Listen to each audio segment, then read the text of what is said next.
परिणाम सबका स्वागत अछि हमर चैनल द लाइफ इनसाइडर में। हम आइ पालक पनीर के रेसिपी लऽ के अयलहुँ हन। तो चलू बिना देरी केने शुरू करै छी। पालक पनीर बनबै के लेल सबसे पहिले पालक हम एकटा बर्तन में लेलिए हन और एकरा उबाले ला देबै। अब आधा गिलास पानी दऽ कऽ एकरा 5-6 मिनट तक बढ़िया से उबालबै। तो अब हम 5-6 मिनट तक उबाल लेलिए हन। आब कनी धनी पत्ता सेहो काटि कऽ लऽ लेलिए हन। आ संगे एकटा बड़का प्याज, 2 गो मिरचाई, आद और टमाटर एकटा और लहसुन 8-9 गो कली।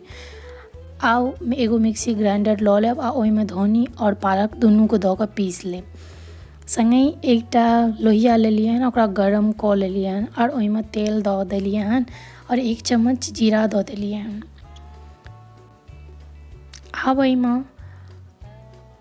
जे लहसुन रखने रहिए लाल भऽ गेलै जीर तखन खसा देलिए हन और संगे आद और हरियर मिरचाई सेहो खसा देबै और एकरा कनी काल भुजलाक बाद प्याज दऽ देबै और प्याज के लाल कऽ कऽ जखन एहन लाल भऽ जाए तकर बाद ओहिमे संगे टमाटर खसा देबै और टमाटरो दऽ कऽ कनी काल भूजब। टमाटर गले के दुआरे ओहिमे अहाँ आधा चम्मच के करीब नून दऽ देबै, जैसे टमाटर जल्दी गल जाएत और ई भुजा जाएत जल्दी। तब एकरा फेर से कनी काल भुजबै। हाँ, और अगर हमर वीडियो अहाँ सबके पसंद आबैत हैत तऽ चैनल के सब्सक्राइब करनाइ नहीं बिसरब और वीडियो के लाइक, कमेंट और शेयर जरूर करब।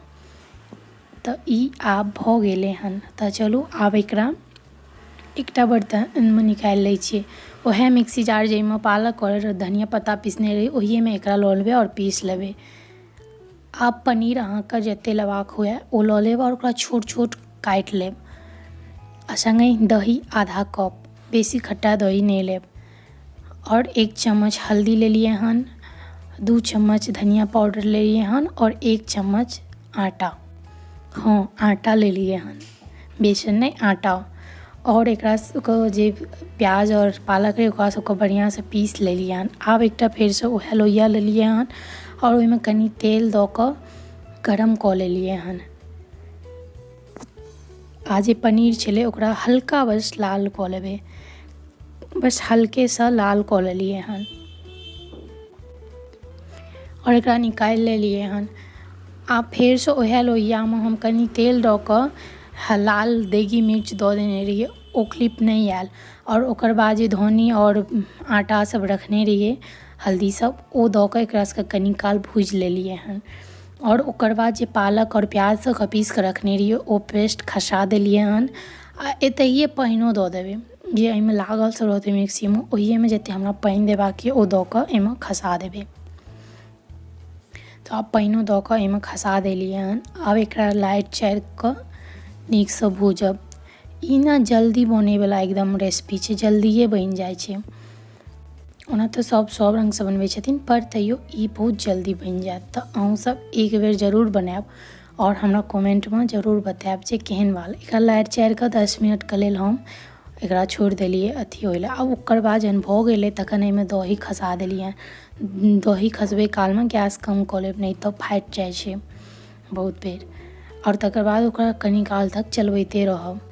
तो एकरा दही खसा कऽ हम चला लेलिए हन। ओकर बाद नून कमे देने रहिए तो हम एतऽ स्वाद के अनुसार नून दऽ देलिए।